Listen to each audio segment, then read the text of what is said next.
Salut. Si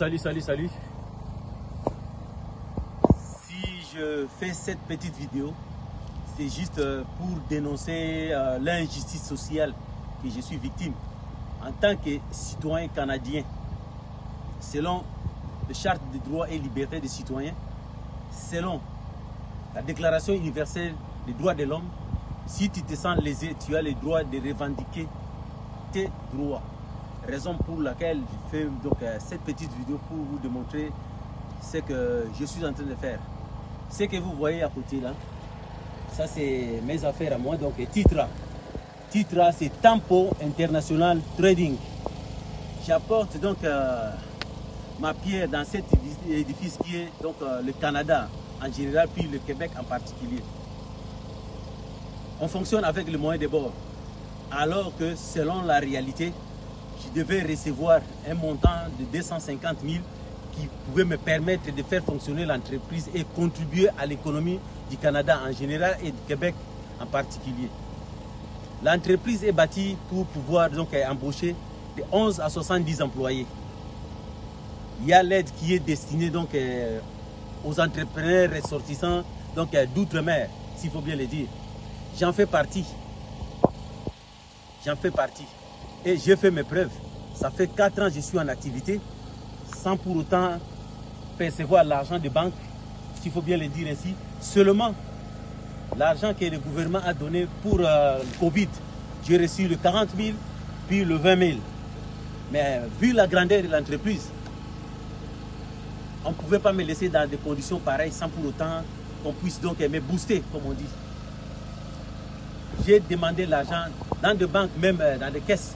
On m'a privé de cet argent, mais je fais mes preuves. Ça fait 4 ans que je suis en exercice, c'est ma 4e année et j'ai toujours embauché de 20 à plus d'employés. Présentement, j'ai embauché jusqu'à 50 employés. J'ai demandé l'argent à la banque, on m'a privé de cet argent. Ben, je ne peux pas baisser les bras, parce que je ne peux pas baisser les bras. Je ne suis pas du genre à me victimiser, je ne peux pas me victimiser. Je ne serai jamais dans le cas des victimes. Je vais toujours continuer à me battre. Et il y aura toujours donc l'issue quelque part.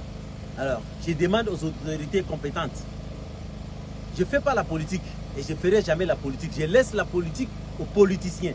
Et moi, en tant que citoyen, j'ai demandé l'argent à la banque. On m'a privé donc, de l'argent que le Premier ministre a mis à la disposition des entrepreneurs ressortissants. D'ailleurs, la banque m'a dit qu'il n'y a pas donc ces programmes-là. J'ai appelé directement au niveau donc, du gouvernement et le gouvernement a appelé la banque. La RBC m'a appelé au lieu de me proposer l'argent que le gouvernement a mis à notre disposition et me proposer leur argent.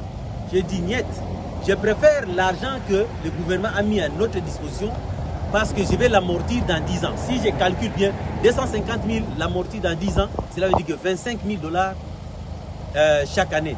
Ce n'est pas un problème pour une entreprise de cette envergure. J'ai des grands projets, moi, j'ai des grands projets et j'aurais besoin des actionnaires aussi. Le banquier me dit que non, il faut que j'envoie les documents. J'ai envoyé tous les documents nécessaires. On me parle de mon crédit.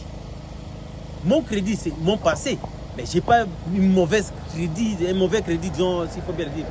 Mais écoute, dans le passé, il y a eu de quoi. Ça, on n'en disconvient pas.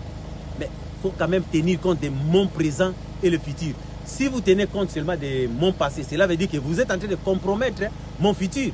Alors que, entre les mains, on demande toujours, quand tu t'en vas à la banque, on demande des garanties. Qu'est-ce que je peux avoir comme garantie?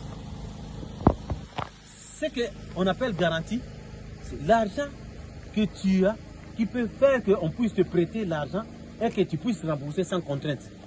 Mais entre mes mains,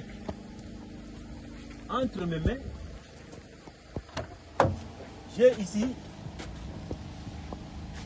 ici des contrats qui représentent plus de demi-million. Donc si j'exécute ces travaux dans 2 mois ou 3 mois, ces demi-millions-là, je l'aurai entre mes mains, puis je vais pouvoir changer donc, mon passé, que mon futur aussi soit meilleur et le futur de tout le monde. Les employés sont là. Je pouvais présenter les employés, mais par respect et par droit de tout un chacun, je ne veux pas exposer les employés. Raison pour laquelle j'ai fait cette vidéo. Donc, les autorités compétentes, je m'adresse à vous. En tant que citoyen canadien, faites quelque chose. Ça ne peut pas continuer comme ça.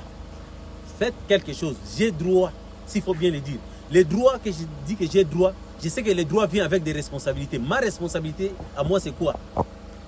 Travailler, faire travailler du monde, éradiquer donc le chômage, le taux de chômage. Regarde, le monde vient de sortir de Covid. Il y a beaucoup de monde qui n'ont pas d'emploi. J'ai des employés, ce n'est pas les employés qui manquent. J'ai la force, j'ai les idées pour aller loin. Mais ceux qui détiennent la clé, ils viennent d'avaler la clé. Ils ont avalé la clé pour que je ne sois pas capable de percer.